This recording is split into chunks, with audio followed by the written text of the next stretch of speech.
simba na maboko, Congo elonga RDC. Bana Congo to simba na maboko, Congo elonga. Congo lenyo some talame, Congo elonga RDC. Bana Congo to simba na maboko, Congo elonga. Mbote bandeko, ba mama bilenge, ba papa, ba nyonso baza kolanda biso kati na émission na biso bolingo. Émission na biso bolingo oyo batu mingi babengi bazozela bayoka eloko nini tokolobela lelo. Lelo tozo yambela bino mosali na Nzambe na batu oyo bino bosengaki yambela biso mutu boye, yambela biso mutu boye, elelo oyo tokomi koyamba bango. Toza na moko ya mosali na Nzambe azali pembeni na biso awa tokolobela pona oyo etali ye pona makambo na ye ya église et puis tokoya kokota na makambo etali statut na biso na kati ya Champaign, Illinois. Nayebi ke émission na biso ezosunga mokili mobimba ba nyonso baza kolanda biso partout bisika bozali, mais mingi toza ko travailler entre parenthèses na kati ya ville ya Champaign, Illinois, et que lelo Champaign, Illinois les a organisé ba élection et que na kati ya commission électorale batuana to yamba moko na bango poto yeba oyeza ko loba ba sur statut sur ba élection tout pe batango bazandenge nini to ko kende musikate bolandae comme ça bokoyoka e. Bonjour. Bonjour. Na boyi kotanga ata kombo parce que ezana bato ebele ba mususu ba koti lobi ba mususu ba kota ka mikolo na mikolo soki okoki ko se présenter po ba yeba yo zanani na kati ya communauté congolaise ya Champaign awa et puis osala ka misala nini ozanani soki bato penya ba ko yeba po ba yeba ndenge ya kolanda biso na kati émission ya lelo. Bon, merci pour la question. Kombonanga, pasteur César Munyampara, naza pasteur visionnaire, il y a ministère francophone, na First Presbyterian Church. Ils ont ici quand on a débat pesanga ipona na salamusala ya Nzambe.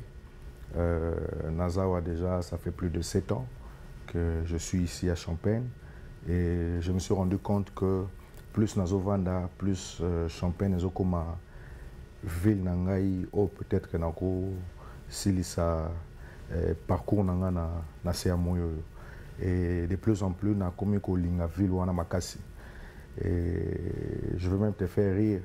J'ai même dit à ma femme le jour où je mourrai olebo kundanga na Congo bo kundanga na Champaign parce que nazo mon on dirait eza esika oyo ya malamu oyo Nzambe a pesingai.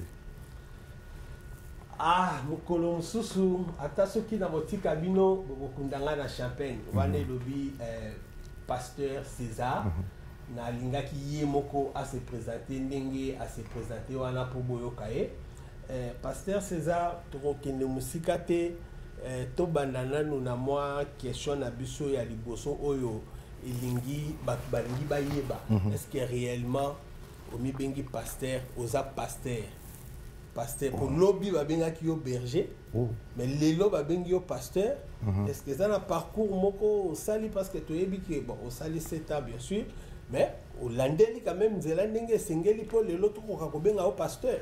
Bon, sincèrement pour être vrai nauti Congo lokola batu nyonso kuna na Congo na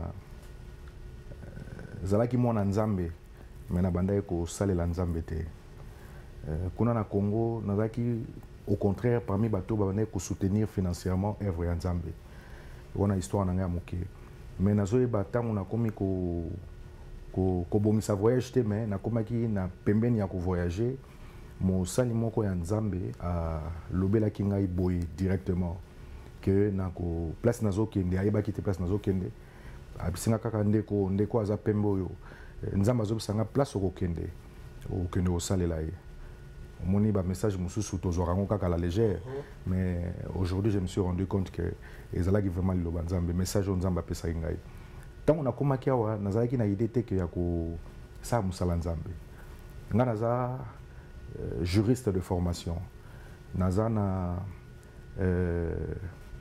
diplôme spécial en économie et développement de la faculté catholique. Alors, ce qui fait que tant on a commencé à ambition na poursuivre l'étude. Na poursuivre l'étude et puis sur nazu moi lokasa na ngawana na kizongi lisusu na Congo pona kendo ko sa musana na Congo. Pour mboka ezaki na besoin na biso. Alors, tant on a eu awa ndemoni makambo e bolongani échanger na komi awa na komi koyoka fardeau na motema na ngai ya kosalela Nzambe. Alors ezalaki moins difficile moni oyebi makambo wana te oyebi ndenge kobanda te mais comme nandimaki déjà nalobaki oui lokola Maria ntango mwanze abimelaki ye ayebisaki mwanze esalamaka ndenge Nzambe alingi ndenge mpe nayebisaki Nzambe ntango nayaki fardeau ngai bibo nandimi esalamaka ndenge ozokanisa esalama ekomi ndenge wana mpe naye kobanda mais nabandaki ya kobatama pour déjà nga de nature nazalaka motu moko très discret nabandaki ya kobatama mais motu asungaki ngai motu ya liboso eza tata na ngai oyo nabengaka ye mpe tata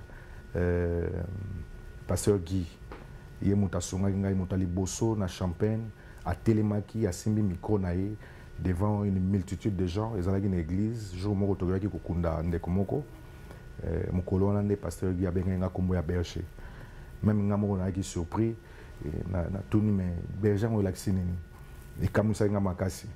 Alors au fur et à mesure kombo wana etikali mpe libela elongo César ekomi berger au fur et à mesure que makambo ekomi okende nde nakomi kocomprendre berger eza moto oyo azobatela bapate berger eza moto azokamba bapate azooriente bango azomema bango na vers pâturage. Et puis malembe comme omoni nga nalingaka kotanga mingi Nzambe asalanga ngolu na apesanga mayele na mwa bwanya moke yango esalaki ke nakomaki koyoka posa na améliorer mosala oyo nazosalela ye. Alors yango esalaki ke nakende koyekola mwa moke nazalaki na school ministry ezalaka na Vineyard Church na yekolaki mwa moke kuna makambo ya bonzambe po na kati oyo pete pona nini nakendaki kuna ezalaki na pasteur moko ya mundele na bango mokolo église jour moko papa na nga mpe mosusu pasteur Godet asalaki milulu moko kuna yaki ya liboso conférence moko kuna ainvitaki mpe pasteur na ye responsable ya église wana tozalaki ne côte à côte tobandaki kosola tolanda mateya nde atimi nga na lokolo Nathalie abisenga bi Nzambe azobisa ngai ke nasunga yo poza na ministère moko ya makasi na bangaki kutu ebangisinga mwa moke nga sunga ngai abeni nga na loboko alobi wapi mwasi na yo nga nabi mwasi na nga aza na nsima abilakisanga mwasi na yo namemi ye pa mwasi na nga asambeli mpo na biso abengaki kutu pasteur Godet abisi abi pasteur Godet mpo nga naza mwasi ya pasteur Godet aza tata mwasi na ngai. Okay. Abengi mwasi ya abengi pasteur Godet si pasteur Godet abi mwana na yo azana likabo munene Nzambe abisinga na sunga likabo wana nda abisinga bi to organiser toza na école moko ya ministère awa na kolinga yo ya ko participer na école wana et sala nga pe malamu mingi bafutaka mbongo me abisinga ke yo ofuta te yango sala ikenda na bana kokende koyokola mwa kelasi kuna à part ça na kutanaki pe lisusu ka ndenge Nzambe makambo na ye na kutani na apôtre moko Smith aza apôtre américain ya mboko oyo ye nde mpe mutu asungaki ngai na baformation ye mpe mutu aconsacraki ngai comme pasteur na États-Unis. Donc présentement je suis en train de travailler sous son manteau, sous son onction, sous son manteau. Donc toi qui es malin mais pasteur parce que peuple congolais mingi pe awa na Champagne mokili mobima baza na posa balanda histoire no eza malamu mingi mais la lingite kotika yo loba po na yebi ke ba juriste baloba kasoki na tigeli yo plateau awa tant mususu loba ngana ko ata ko poser question te est-ce que pasteur wana toloba ye père spirituel na yo yaza tata na molimo muto a consacré nga comme pasteur a doté nga na ba capacité à déposer onction na liko nanga Et ma vidéo ezali au moment maloba qui tanga zo consacré na roi pasteur et quand on a reçu ça yo tozaki na deuxième édition ya baptême na biso na bana ko baptiser pour na baptiser en église na ye pour wana za papa na molimo azala ki on a pe ton na sisi to sisi programme baptême to bani ko sambela. Alors il pas continuer na prière, on a prié pendant pratiquement 45 minutes. Tant to bimi abengi nga mpandi abisinga bi César nzamba zo bisangai il t'a appelé à l'apostolat, pas à la pastorale. Ah, ngamona zongi na vandi. Ngabi na mutema na lobi eza oza aza mutali boso to bisanga. Inde comment on peut pasteur aza ki awa. Ai bisenga makambo. Pasteur l'ouvre pe to bane ko sambela, ai bisenga pe loko. Il y a sa troisième personne. Na tuni comme si yende papa na ngamolimo. Ngabi Daddy, expliquez-moi clairement. Abi, je ne sais pas comment t'expliquer, mais Dieu m'a dit qu'il t'a appelé à l'apostolat. Mais... Zali somo bandeko bolanda ndenge nini tozosolana pasteur awa. Pasteur nayo kamalam makambo ndenge ozoloba comme si pasteur oyo achaki yo loboko papa na o molimo azali pasteur mususu na église mususu et que bisika yo oza ko évoluer na kati ya ba makambo na minute oyo eze sika mususu.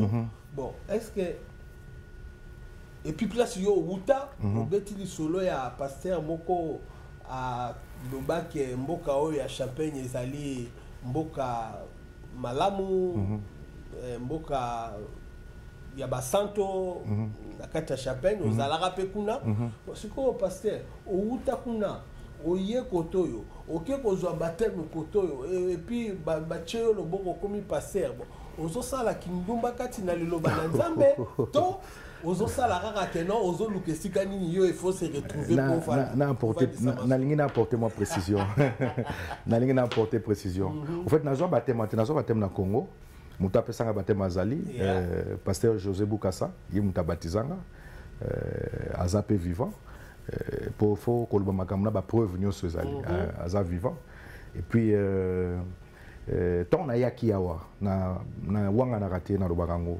nazala ki pasteur te na laki kaka mwana nzambe simplement église na bande ko keneza ki Stone Creek Church si je ne m'abuse pas na kende église wana 5 à 6 fois et tant na zo ki fardeau na loba ki on peut na émission moko passé na kende ko senga papa na permission gabe ngake papa parce que il est pas sambela ki ponanga moni na senga ki ngabinanga na bana musala apesa nga autorisation na bana musala yango moni lokola cadre mo apesa nga kuna ndena kendaki alors ko kende ba consacrer nga pasteur ailleurs et que nazo œuvrer une église na mususu nga naza je suis juriste de formation j'aime là où j'y vais moi hors de zala na senga ki ba kambina ngai oyo place nazali na solo la gina bango na bisi bango na bi bino bo proposer ngai bo comme ça ngai pasteur mais apparemment ils ont traîné on a na souci quoi apprendre voilà na kenda conférence mon hôtel na Vineyard Church pasteur na bango proposer ngai faut na kende ba pesa nga corps tant na kutani pena apôtre Smith na yebisi pe bango na bi voilà na zone na pe formation mais cette fois-ci ba consacrer comme pasteur qu'est-ce que vous en pensez na zo qui aval na bango pour d'entrée de jeu na ngina signalé autant na banaki ministère pasteur azaki liboso et senga bi César na lingos à la libre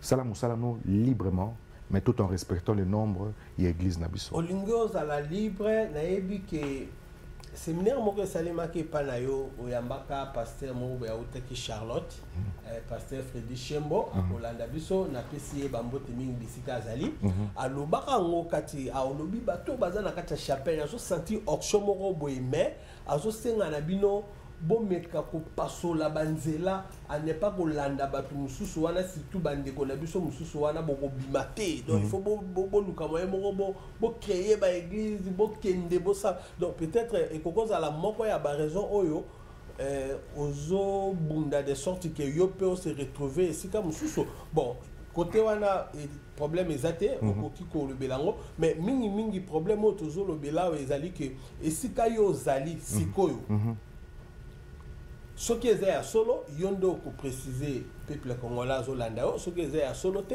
il paraît na niveau na bango ya likolo basi ba signer ba mikanda o ezo sala que non église oyo zali o memi ba congolais belé na simana yo baza ko sala baza ko célébrer bato to bengaka mona mobali alingi mobali to pe mwasi alingi mwasi donc homosexualité wana tout ça kuna baza ko bénir mabala wana donc pona ko loba keno lelo yo ce qui congolais ba oyo pe balingi bakambo wana bakoti ba biloko wana baye donc yo atake pasteur na kati ya makambo wana okucha bango loboko. Oyebi papa eza c'est triste. C'est triste pourquoi parce que bande ko na biso balinga ko tangate ko yekola te omoni likambo eza makasi pona biso je parle de congolais parce que naza congolais omoni to reléga ka ba information sans vérification sans que to qu'est-ce qui y a né base ezalaki nini pour le pourquoi de cela. Il faut tout s'interroger. C'est un esprit critique. Celui qui a étudié doit avoir quand même un esprit critique. Ngape na yoka ki lisolo wana ne wat ba yokaka. Comment qui peut na yoka ki yango. Alors j'ai interrogé l'histoire comme un intellectuel. Wana moli mo santuté. Na interrogé ka histoire. Qu'est-ce qui a été à l'origine? Pourquoi l'église wana en France et célébrer qui mariage homosexuel? Et pourquoi l'église on a presbytérien célébrer? Parce que ça qui est aux États-Unis, c'est en France. Parce que tout le monde pendant ça, bah il y a beaucoup toutes les places où taki, église ni ne célébrer, même le nom de l'église bah il bien répété. Alors peut-être que na couper la poire en deux pour pas comprendre en gros et que tout mettre fin à l'histoire wana. L'église presbytérienne est créée par Jean Calvin, ok? Ce qu'on tali bien, configuration de l'église presbytérienne, la plupart ils ensemble la famille royale. Qu'est-ce qui s'était passé? C'est rendu compte que bako sangana na batunion sauté, na combien de mortalité, na ba worship, na ba célébration na bango. Alors solo la dans un de pasteurs, balobi non, ce qui moyen ça, to organiser ba culte na biso privé, na ba palais royaux na biso. Ou soit côté na roi moko tobi cette fois-ci to ya osala culte na ndako na yo pona bango kaka baboyi ko sangana na batu mususu ba peuple. Alors pasteur on a lobi non et cause la ngona te parce que l'église est unie ensemble tous un nde ba selikaki nde ba kendaki à part. En fait c'est ça la séparation l'église wana. Alors qu'est-ce qu'ils avaient voulu? Ils ont créé sorte de presbytère. Ba ben presbytère, c'est là où d'où est né l'église presbytérienne. Presbytère, c'est un collège de gens qui décident par démocratie. C'est-à-dire sur base 5, 3 balbits au salaboy, balandi. 2 batailles sont s'opposer, mais la majorité ça, salian.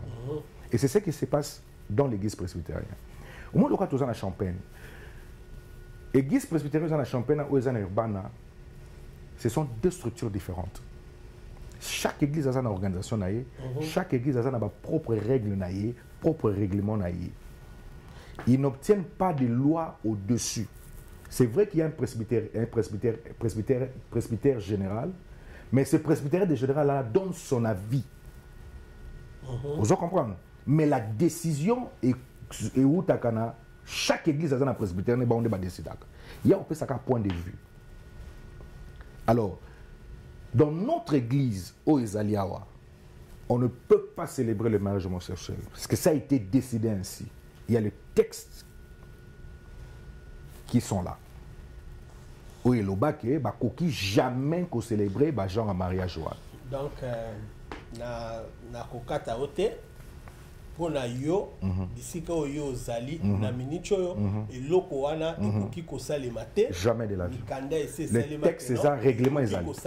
Règlement ezali. Pasteur nazo zongisa yo mingi o ezemisho bolingo. Tozo salango pona bolingo ekoka ko régner bisika tozali et que pona compréhension pende ya malamu pona ko na biso ba koka koyoka na moni ozo bimisanga mingi ozo kini na ba Babylon on a bino intellectuel et on le français ba te belé ba sanga papa on sali bien pour ba français wana ba terme wana ezo boma mboka biso to comprendre te ba ye la biso a ngopé na lingala to comprendre ba ndenge ezali mais ezala ndeko moko ayeba ki il fallait ki na yamba yo singa ya solo zo yamba mais tout na ye pona yo ki histoire wana yo moko lo biango église na bino ezali église moko ezalaka ya ba kondi tout ça ekiti et que mutuana singa lobi ba don ebele église wana na minicho yo mutazo profiter nango ezali ndeko na biso wana oyo babengi pasteur César azo profiter nango ebele ba mindele wana bazo pesa ba moyen ba mbongo et que ba mbongo wana tu ezokota na poche na ye alors que tozo belela ka mikolo nyonso awa tozana ba congolais mususu ba komi maboma banani ba kosalisa bango tozana ba mama mususu babeli tozana ba problème na kati ya communauté congolaise bon yo sikoyo église yo za bazo pesa ba don na compte ya ba communauté congolaise ozo chaka na ba poche na papa mais batu ba ko sunga mate yango nazoloba c'est malheureux c'est quand on ne cherche pas à obtenir une source pour avoir l'information alors que l'église est ouverte à tout le monde. Tout le monde peut venir, tout le monde peut poser des questions et tout le monde a cause de réponse par rapport à ma question. Parce que, comme je l'ai toujours dit, Christ, lorsque nous a appelés, il nous a affranchis. Il y a même une église libre. Pour que les brebis sortent et ils reviennent. Il y a un accès facile. Il y a un est-ce que tata on a zabadon, to tata on a zabadon, est-ce que l'église peut sarabadon, to l'église peut sarabadon. Vous savez, l'homme blanc n'est pas bête. L'homme blanc sera sa structure dans un programme, il respecte le programme. Puis il respecte le lobby. Il est esclave de la parole, l'homme blanc. Ce que le lobby est à outrana a, attention lobby c'est non mon to chabe, il faut aison. Alors, ce qui va prévoir déjà bilokwana. Vous en avez en tant qu'individu, l'homme blanc contacte la structure. En tant qu'individu, parce que je ne suis pas une structure. Vous pouvez comprendre. Et il y a toute une structure à l'église qui s'occupe de ces choses.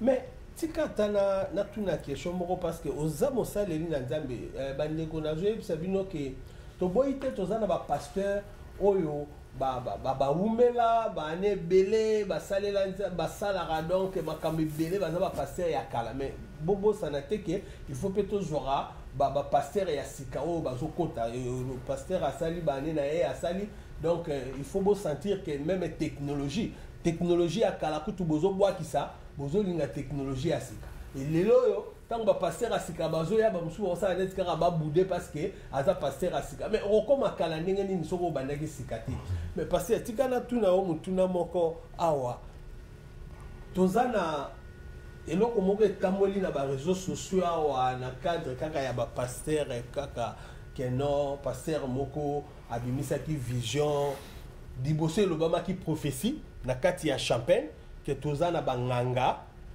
mibale ba congolais mibale ba togolais et que azobengisa bango apesaki bango 10 jours soki bayete bakomona oyo kokomela bango et par après toluka ki to contacter il fallait ki to yamba na kati émission bon tango mususu parce que émission ya Julup Image eza musala tozo salela bino eza musala oyo esengaka pe ke non mutoye abimisi pa misolo na ye pe à l'équipe d'émission tant mususu pe totali sijo ye nango okoki pe koleka free tant mususu pe esalaki ke tant to solo la kina musaleli wana tant mususu akanisaki ke bambongo efalaka futa a joué téléphone yemoko a sali lisusu vidéo et que na kata vidéo wana elongwe Champagne a bakisi na ba ville mususu eza pembeni yawa Springfield a chemwa Bloomington donc elongwe ça et comme suko ebele parce que mutuna na biso eza boy est-ce que réellement pasteur eza la prophétie eza la nzamba za ko lobela bino pona batu etambola kalolenge wana bino nde bozotanga makomi oyo to bengi bible biso nyonso totanga kame bino bokomi ko méditer ngo mukolo na mukolo eza ndenge nini okolembola bandeko mpona sujet wana eza déjà kolobama na kati ya champagne awa natalaki ndenge yo lobi yo potalaki ok natalaki ndenge yo lobi oyebi ndeko Julup nakoyebi soloko moko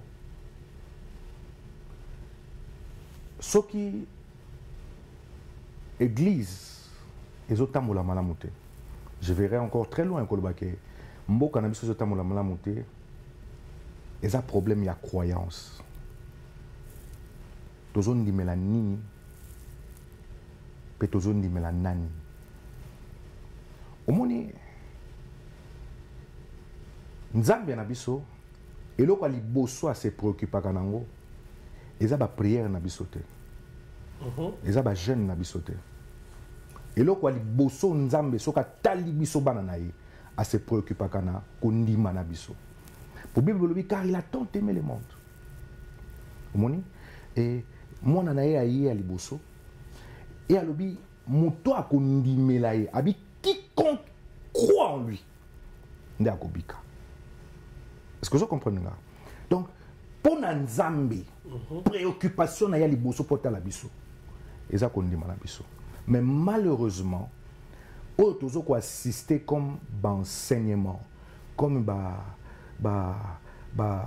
raconta ezo déplaire bana nzambe mingi comme ko déplaire na biso comme ko sala moi passer na motema omoni parce que na ko betolo mo li solo moko na bible okoko imaginer nzambe alinga boma Sodome et Gomorrhe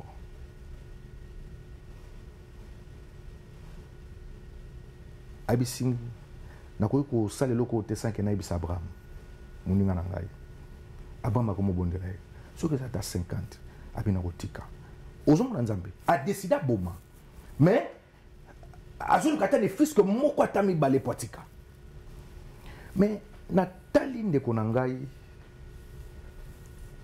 conseil nakoki kopesa ye bakongolais nayoki kalobaki eza prophétie te eza azwi bainformation mais liboso ezali prophétie maintenant sikoyo ekomi alobi eza prophétie te ye moko avouaki ezali prophétie te mais arécolte nde bainformation natali ndeko na nga naningi napesa conseil ndeko Daniel eloko otangi bakongolais mibale 4 wana peut-être que yo yebi bango biso toyebi bango te nakolinga pete lokola oyebisa pe bato ke eza bato wana mi oyo x wana po moni soko oyebisi bango bakozala lokola indexé même na communauté bato bakolinga soko approcher bango te or bible lobi il faut aimer vos ennemis bible zo ajouter ozoba ke l'amour parfait bannit la peur moni soko olingi moto mingi okobanga lisusu te pour l'enseignement, toujours assister à l'enseignement sur la peur, sur les démons, sur les liens, sur les hôtels, des hôtels. Alors que enseignement oyo bana nzambe, oyo ko basé bana nzambe en Christ, ezoter mali sosouté. Kendo yebisa bande ko wana. Ole ko sala ba vidéo, lobela bango. Soko sala ki démarche wana. Et communiquer simbité, zo mosali moko nzambe oyo solo arène la ville. Boke ne ko approcher bande ko na ba congolais parce que ba amwana mi balé nous en avons besoin aussi ceux qui baza sauver lo le sepela même biso na sa moyo to sepela kende ko mona bande ko wana ceux qui ba boyi zo mosali moko nzamba ta mi balé oyo solo la na bango malamu boke ne ko kutana bande ko wana bo solo na bango ole ko bimisango na place publique nazo comprendre kanda na yo mais ba amwana pe tozana bango pe besoin ngana ko sepela ke o approcher bango o solola na bango moni na lingaka te na musala nzambe ko lingaka ko vexer batu ko indexaka batu ke yaza na misala mabe yaza ndoki yaza ni yango te moto ko baser croyance na biso tote ane Yesu tolobela Yesu mingi c'est là où qui reposera là notre foi. Parce que la Bible dit, c'est lui le chef et le consommateur de notre foi. Et le juste ne peut que vivre par la foi. Totea, bananzambe, le vrai message, mais totea bangote, message sur la peur, message sur le démon, message sur les liens, message sur les hôtels. Parce que on a un message déjà qui passé. Donc, tant que c'est cause à la paix, moko ya banzela oyo ndeko aye, il faut payer parce que a gagné batu il faut pas qu'il balinga baye basuki OK wana tokolobela ngo sima mais pasteur to mama si jeune abiso pende ezali makambo etali statut si biso ozali moko ya bato bazana kati ya commission électorale oyo ya kati ya Champagne. Mais avant to kota na question wana oyo etali ba statut ba élection na kati ya Champagne Illinois. Na lingaki na tuna yo est-ce que si réellement lelo oyo bokokozala na idée moko te ke ba pasteur nyonso congolais oyo bozali na kati ya Champagne bokoka pe ko sangana bosali pe séminaire ate ya jour moko mibale pour na kosunga peuple congolais parce que lelo ndenge tozomona communauté na biso awa soki lelo tozwi likambo songolo pakala bon bandeko il faut tomiluka kabiso na biso tout ça alors bino bozana bandeko wana ba congolais nyonso bazana kati ya église na bino bakoza na église na yo bazana église ya mutu songolo pakala bazaza bisika bango baza est-ce que boko sangisa biso te ata journée moko tokoka kosala eke mbongo wana tokotia mabonza ezonge pa na bino te mais et soutenir ata communauté congolaise na kati ya ba organisation na bango baza kosala po tokoka kozwa nzela ya malamu est-ce que soki batuni neti yo kondima yango eza mabe te eza malamu po mosala na biso pasteur eza nini komema bato na nzela malamu komema bango na vers pâturage po bazala en bonne santé makambo nazoloba yango wana omoni yesu mpona kochanger comportement to mentalité ya motu eza facile très facile yesu ntango asololaki na masu ya na mosamalia alobelaki ye comportement na ye te achangeaki kaka croyance na ye tant ça na comprendre que oya bande ko ndimela ezalaki yango te il fallait ndimela yesu comportement ne peut changer automatiquement c'est le plus grand problème au biso ba pasteur to ko kozana papa omoni foi et branlaka le monde bato ba bima bato minene to bibango ce sont des hommes de conviction de foi des hommes de conviction de foi oko imaginer natanga histoire moko na Chine ba voter lo moko balobi tellement tokomi nombreux tokoki ko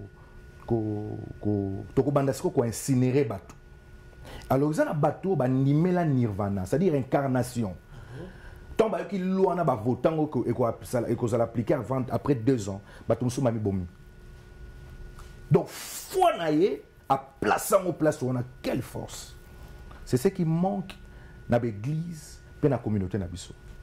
Mais yo posa pasteur est-ce que c'est comme là que ça le séminaire mo ben que baninga no ba pasteur nga na église nanga mikolo na oteaka sur la foi nana 3 mois au théâtre décembre je prêcherai sur la foi na otea foi na ba dimension nyonso je vais prêcher la foi dans l'action des grâces je vais prêcher la foi dans l'amour je vais prêcher la foi dans la justice je vais prêcher la foi dans la grâce na otea foi na ba dimension nyonso. Donc pour dire que vous êtes d'accord que vous sangana ça a toujours été mon point de vue. Tant dans la conférence, ma pasteur presque nous sur la ah ouais, la Champagne. Oui, oui. Dans la conférence. Peut-être que vous avez peut-être informé, mais apparemment nous sommes informés. Banderonion sur la qui on a. Nous peut-être nous aussi occasion encore remercier Bango. Ma pasteur nous sur la qui on a. Il y a Champagne. Il y a Champagne, Bango sur la qui on a. OK. Ouais. Donc c'est pour dire que pour ça wana volonté wana ezali tozana et loko tokobena na on de suki o sali bo sali longo bongo ba mbongo tokocha e ya pe côté na biso parce que le problème est ça mbongo wana tanga ko ya ekokuta structure nini. Ah OK bon justement il faut que to kota na sujet na biso oyo tozolobela makambo etali communauté congolaise yebisa biso na nous pasteur César oza moko ya batu oyo bazana kati ya commission électorale pour la préparation de l'élection na kati ya Champagne yes ou non je ne sais pas qu'est-ce que les gens pensent ou peut-être peuvent définir commission électorale il y a Champagne ou pas ça ce n'est pas encore une question qu'on exploiter par rapport à cela mais j'ai été contacté parce que dans la mission nayo qui président le bagage que a délégué qui un des membres aussi des fils il y a terroir un Congolais Docteur Omanga. Docteur Omanga, oui. Il a essayé d'organiser les choses, tout ça, ainsi de suite. Et j'ai été personnellement contacté par lui, non pas en tant que pasteur seulement, mais en tant que juriste de formation, pour nous quand même apporter une expertise par rapport à proposition au président Salaki. Alors j'avais répondu à l'invitation. Le premier jour, on a essayé de discuter, mais on a évoqué point en disant convoquer bord à bord. Lorsque nous voulons discuter sur un sujet, nous devons faire référence au texte qui existe déjà.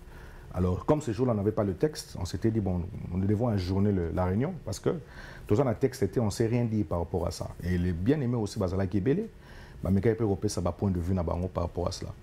Alors, le pasteur, tout ce qui est malembe, parce que pour le peuple congolais, précisément, il y a Champagne, Bazako, Zélapé, Bazako, Lingaba, Yoka, et loko nini djulu pas développer parce que pour ilingie sala nete kota mbutumbutu e banda kinde awa na kacha djulu pasteur tokoko yeba tango boza ko sangana pona ko linga ko yeba ndenge docteur Omanga contacté kibino bokoko zala au peu près nombre de combien na kati ya tokoko zala à peu près 7 personnes.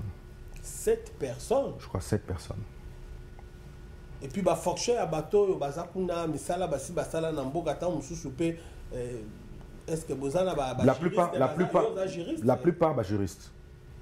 La plupart bazaki ba juristes et il n'y avait qu'un seul docteur qui est le docteur Omanga. Bisonyo stoik ba juriste. Na kata mboko ya Champagne. La plupart ba juriste. Sangisi mutu pona bon fisco finalement objectif na bino na kati ya eloko et docteur Omanga benga ki bino. Le président avait contacté le docteur pour asala moi Niniwana. Alors comme je t'avais dit, il avait alobaki ngopé. Comme je t'avais dit, hier après tobito journée. Alors le statut est venu. On s'est dit bon écoutez, pour travailler même sur la loi électorale, nous devons savoir qu'est-ce qui est dit dans le statut. Et on était d'ailleurs heureux parce que le statut n'est pas accompagné d'un règlement d'ordre intérieur et à la communauté. Alors, on avait 2 documents sur nous. Il fallait commencer par le statut, qui est pratiquement la matrice, le texte de base aux origines communautés avec des statuts. Alors, on commençait maintenant à analyser article par article. Et c'était un très bon texte qui a été élaboré par des bons juristes, mais c'est une œuvre humaine. L'œuvre humaine a toujours été imparfaite.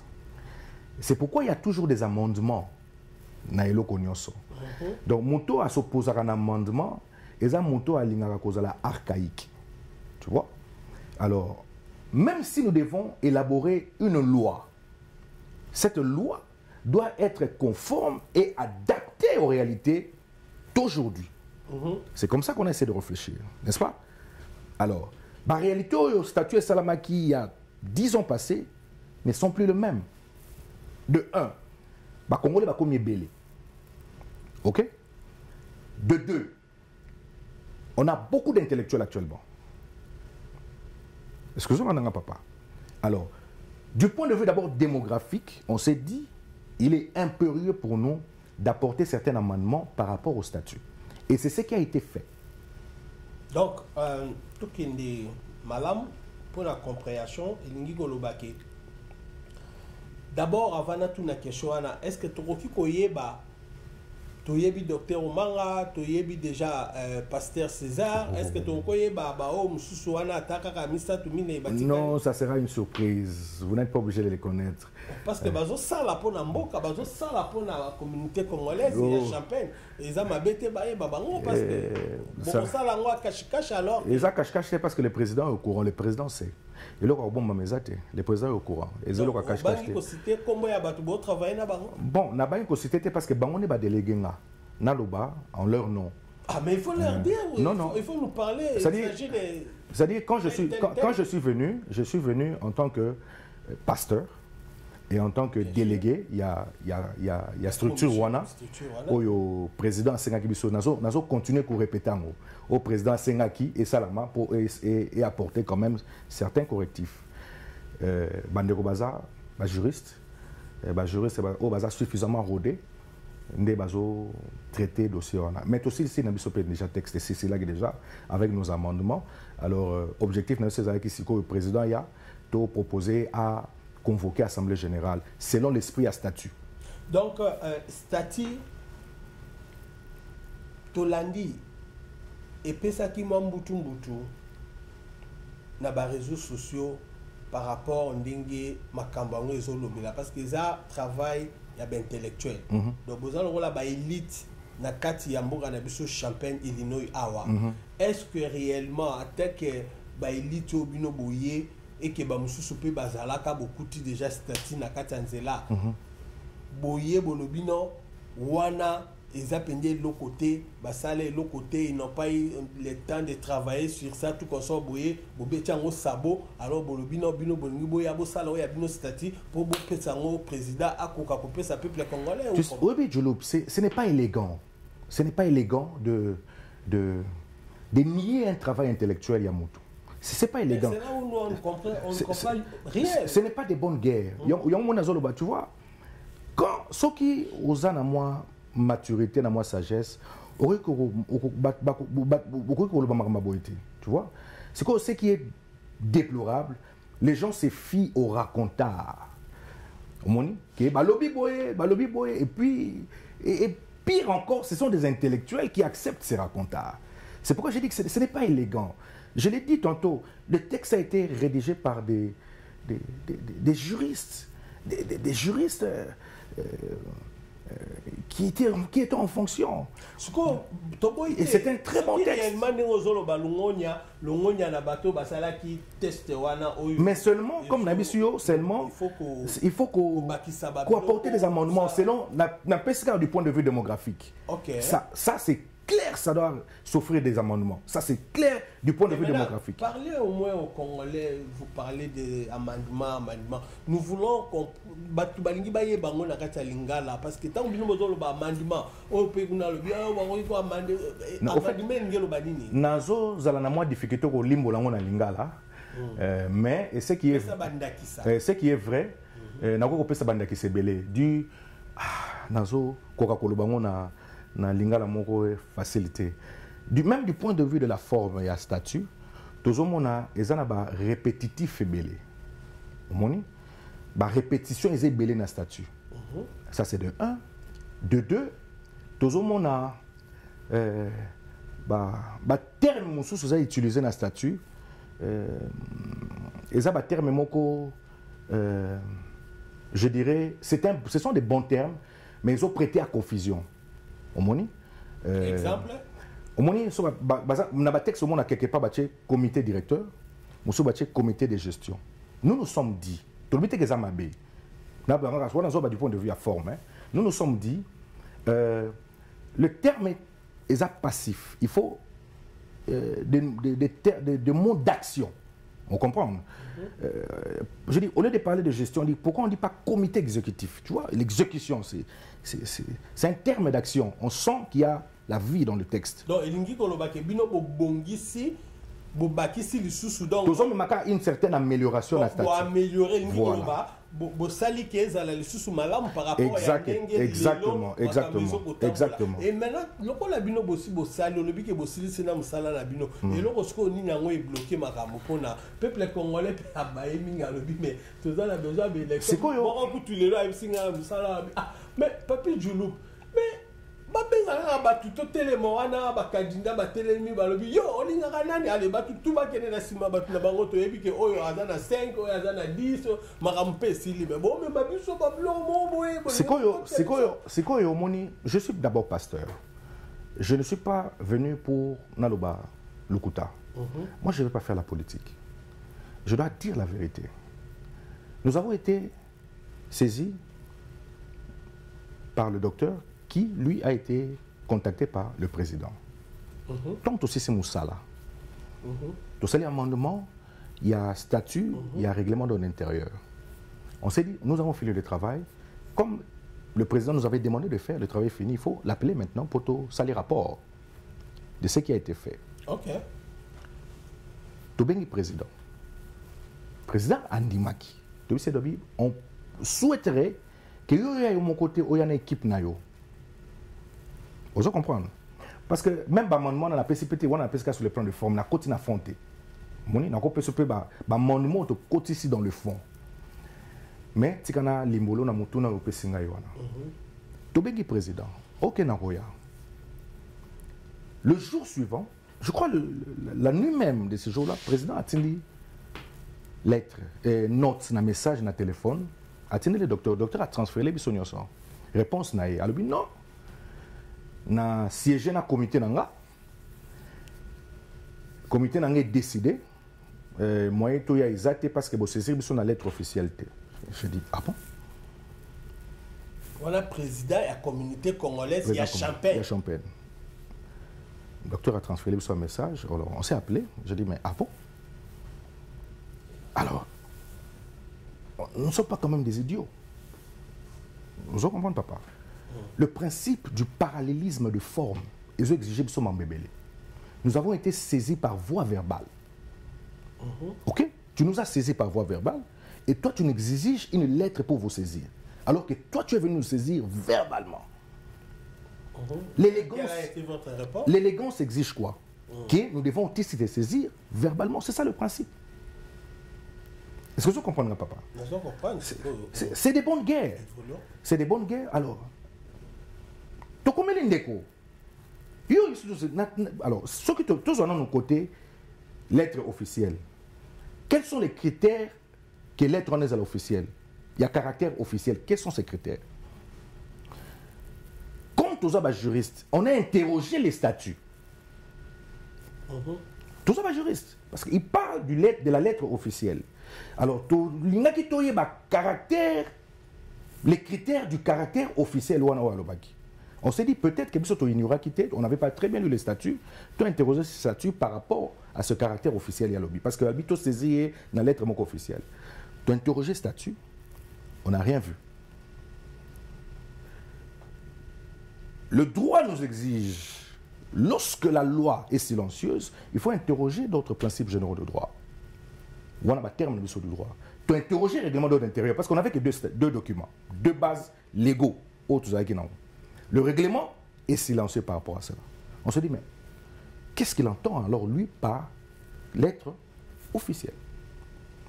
Alors, ce qui exige lettre officielle, ça veut dire qu'il reconnaît en nous la structure, le caractère officiel aussi. Entre guillemets. Parce que nous devons réfléchir. Nous tous se comprendre, papa. Donc, ce que vous avez statut, vous continuez à règlement.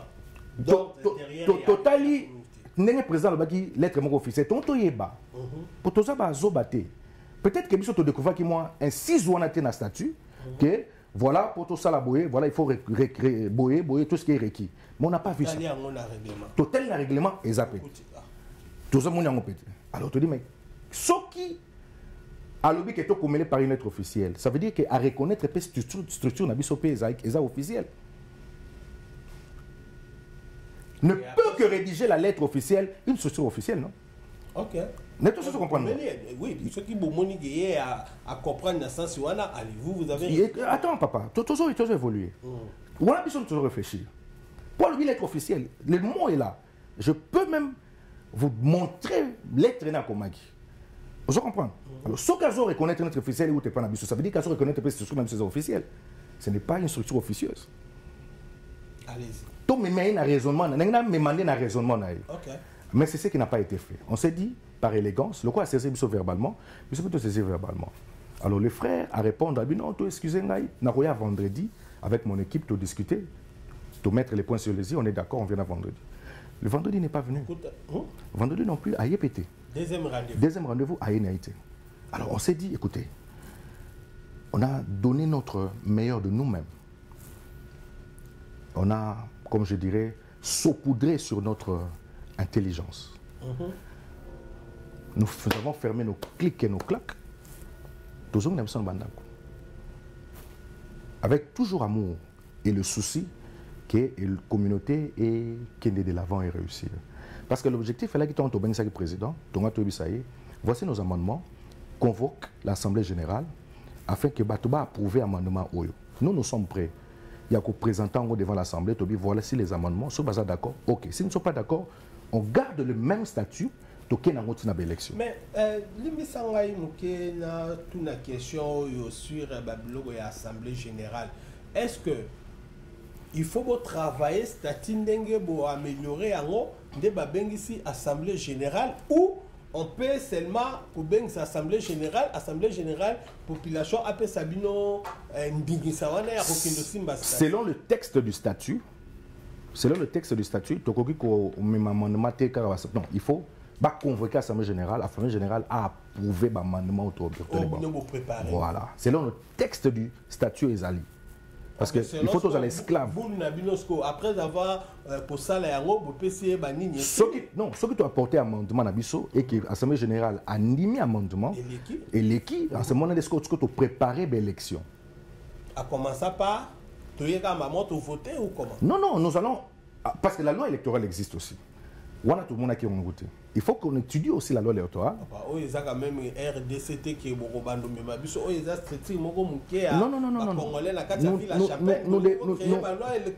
nous devons faire. Comme si vous collaborez avec les présidents. Non. Le peuple congolais, vous avez un avantage pour gagner la Katuana ou comment? Tu sais, au-delà des lettres que nous sommes quand même des gens au Bazak, qui quand même au classe. Tu vois que c'est le moment où tu es à la carte, désordre boyé, pour se pélisser parce que les gens veulent. Nous voulons une structure. C'est pourquoi j'ai dit, nous avons un coup franc. Il faut structure mon coup au ça la que. Attends, on a un coup fa coco na ngaba le baké, papa ba saki musala. Moni, pour nous un coup fa na champagne. Nous avons un été. Et là, mais ça les anges na mbogo na otika. Il faut pas mais Keba, parce que il n'y a pas de succès sans successeur. Donc, yo zolo bawana, mais yeba kezana bateau pe ba ya oyo kenon, bango pe ba mi vandisa donc beaucoup misko liboke oyo, to lingi ke bomoko to pe bolingo wana ekoka ko régner et sur ce toujours mon ndenge bozo travailler banini to lingi to yeba na sima ya bino ko solola na président bopesier ba mandé yango et après bokoye la biso ba loi nini est-ce que to kolega une élection est-ce que bon ça la recensement ou comment oui une élection il faut l'élection dont le bien faut recensement le problème est zanini blocage des années botuna président poignée azokima au président donc tu le beaucoup tenté parce que deux fois beaucoup tenté tu le lopé ce qui président lingi aya to kutala neto solo là faut beaucoup naïe pourquoi zo éviter OK peuple congolais ba résident nyonso bo fadi na kata champagne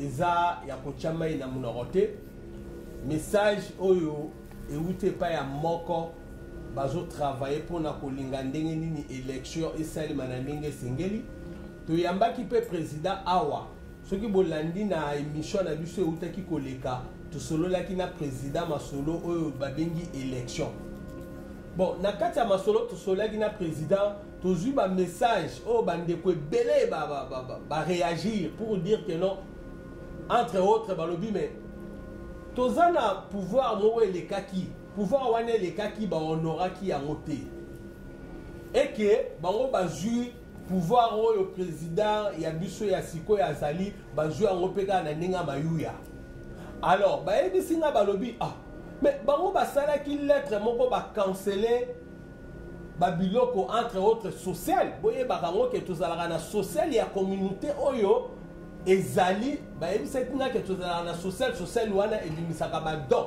et puis ça va pour la communauté congolaise. Est-ce que Eza Yangonde il faut batubawele la pouvoir na makasi.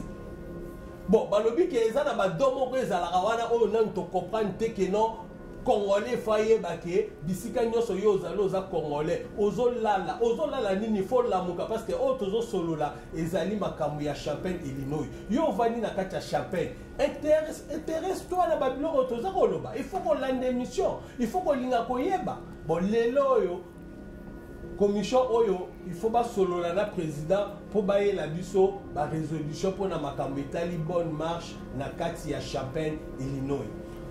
Pasteur, sikoyo mutuna na ngai ezali boy parce que tel que je suis là, naza ko représenter peuple congolais au bavani na kati ya Champaign et que bango baza na posa ba bimisa o ezakati na bango, raison pour laquelle bazo tindela nga ba message bazo ko pesa kanga ba makanisi ndenge nini ya kolinga komema makambo ekene na ninga bolingo na ninga bomoko. Bon sikoyo soki lelo président a monanité bokutanité. Bon maintenant na mboka oyo ba bengi Champaign selon makanisi to pe ba idée okokozala nango parce que na yebi koza président te yo muto kozwa loi okozwa décision te, mais est-ce que makambango ekolala kaka boyeye oyo ya simbi présidence akotika l'année éternellement? Est-ce que ba loi bino botangi règlement d'ordre statut eloko moko te ezolakisa ke non soki président vandi libela bakoki kosekue ye to pe bakoki kolongola ye tout bino boza ba juriste bomonaki test yango ndenge nini? Bien on a le texte César bien rédigé. D'ailleurs dans le texte nyonso ben 6 ba ouverture ezalaka toujours. Ba pesa ki disposition moko e fungole ki brèche au cas où boye ben na lo bango peut-être na plateau té mais eloko nga nazo souhaiter ndenge nazo lo ba il faut tout ça la preuve tout ça la tout surpasser ba ego na biso omoni parce que l'intérêt est un intérêt général. Ce qu'on met en préambule, il y a statut, baso privilégier l'intérêt général. Il y a intérêt à groupe moroté. Moni intérêt est un intérêt général. Tous en a banana na mboka oyo. Banana biso attention tous a ennemi biso baboti mais banana biso balingana ka bango na bango. Oyo muninga tel, oyo muninga tel, muninga omona bango boy ona papa ne to sola nete mais moi na ngaza camarade na. Moni alors nous devons voir ces choses. Tout le monde a makambo, tout le monde a musikato viser intérêt général pour le bien-être de la communauté nabiso. Parce que nous personne à côté na likamango, je vise l'intérêt général, non pas seulement en tant que Congolais, mais en tant que pasteur qui prône les valeurs chrétiennes. Valeurs chrétiennes entre autres ça, le bien-être général et l'intérêt général yabatu. Alors incise ezali. Mais nous ne voulons pas faire de choses dans le désordre. Nous aimons le président. Nous les aimons. Excuse-moi, nous l'aimons. Mais le plus grand problème, président, il faut ça la preuve, il y a toujours preuve d'élégance. Sortir par la grande porte donne de la valeur à la personne. Ce qui a fait à montrer que Azapé à même il y a qu'on continue en haut, mais qu'il nous démontre, mais dans un cadre démocratique. À prouver que voilà, à mesure il y a qu'on continue naé, voilà bah il a prôné, voilà bah il a prôné, voilà. Mais surtout ça on a été pour empêcher à ça Moussa calmement. Nous sommes là seulement pour tomber makaka notre contribution afin que la communauté et que nous malam état malam. Tout ça va diaspora na bamboka oyo, tout ça na posa pendia communauté et que nous malamu. Tous na posa to sonoré tous na nous vivant boye moninga abimi babetelier maboko osala ki musala obimi na ndinga propre bosali pe yemoko président ayakiawa alobaki azana posa ça la remise et reprise à cause de sa candidat na à cause de sa candidature te et maramunyo surtout ceux qui bolingi bolanda bokene na julup image bolanda na bokene na YouTube bobeta kaka julup image bokomona ba vidéo nyonso oyo to bandi parce que musala na biso e bandi awa na kati ya Champaign eza musala to tangela yango mais eza musala oyo to bandi ko bimisa yango malembe ba classe na biso to tanga awa na kati ya Champaign pona koluka bolingo oyo to lobi émission bolingo.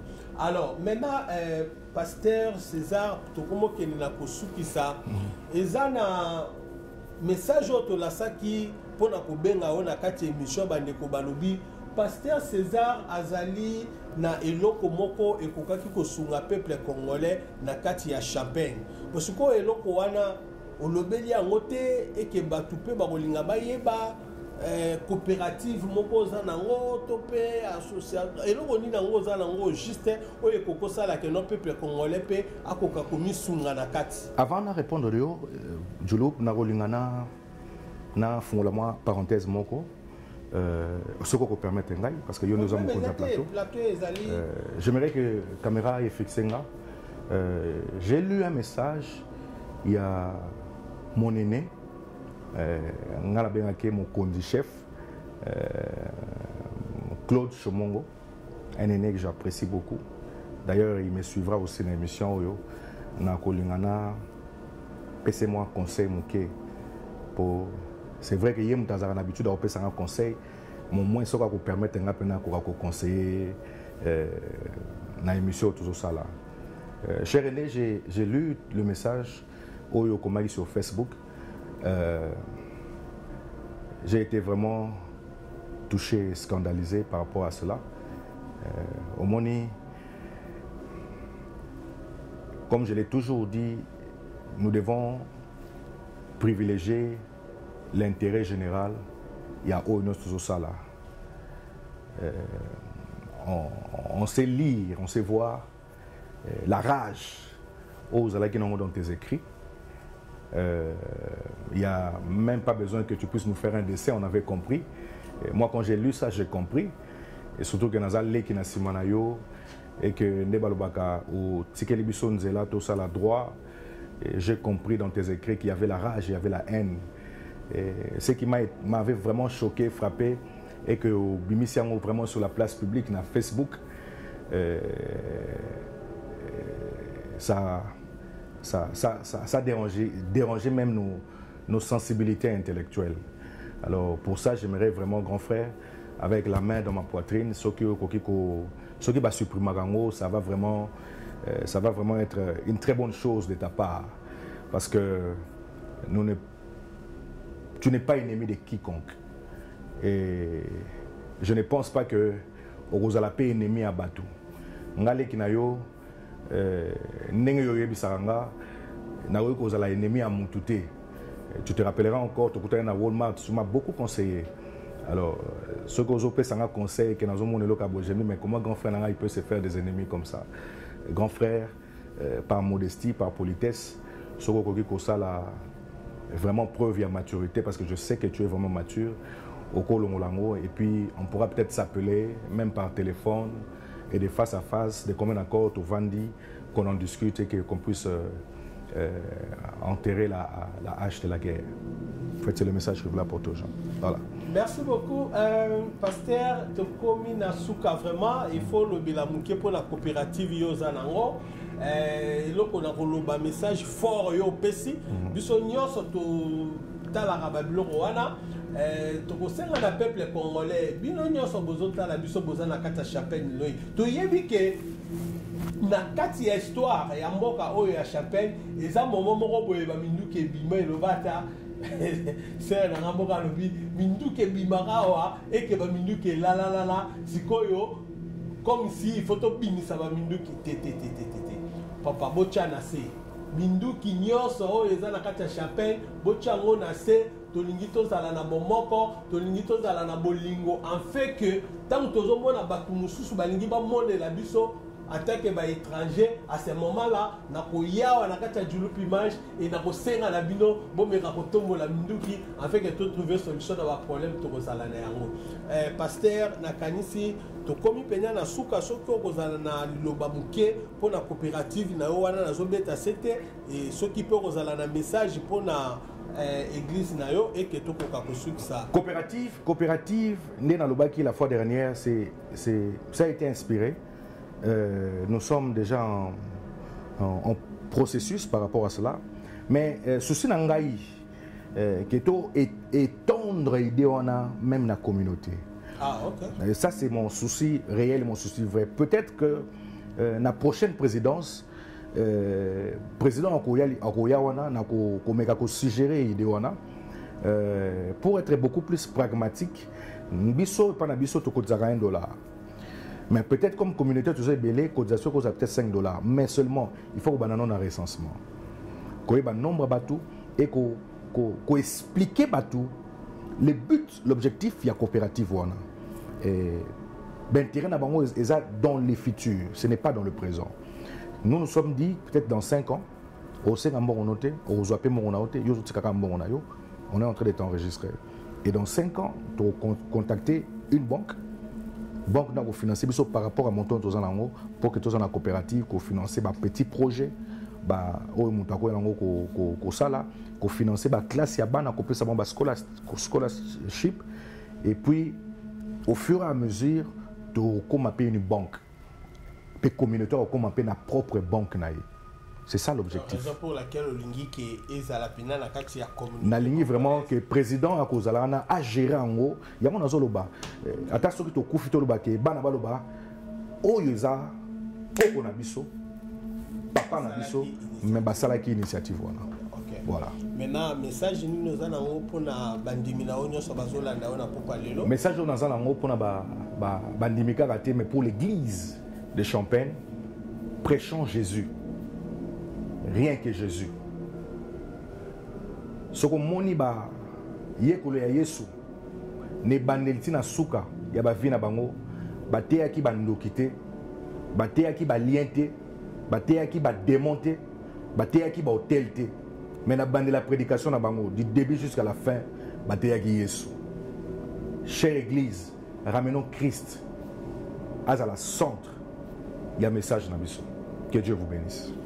Merci beaucoup, que Dieu vous bénisse. Le col la pasteur assez à Pamboli, na zane lo kakolobate, mais na kopé Sabino, merci na ndenge bolandi biso, merci mingi pe mbote mingi na ba seigneur surtout ya Institut National des Arts, ba na ina na ba oyo baza mikoloyo, na pesi bino mbote, na pesi na batu nyonso baza kolanda biso na ngunga oyo, na pesi bino mbote. Na pesi bino mbote mbote malamu mingi bokoka kotika la malamu lokola pasteur assez alobi. Que Dieu vous bénisse totiki bino pona pokwa elelo. Merci beaucoup. Majorité opposition tosimana Congo elonga RDC RDC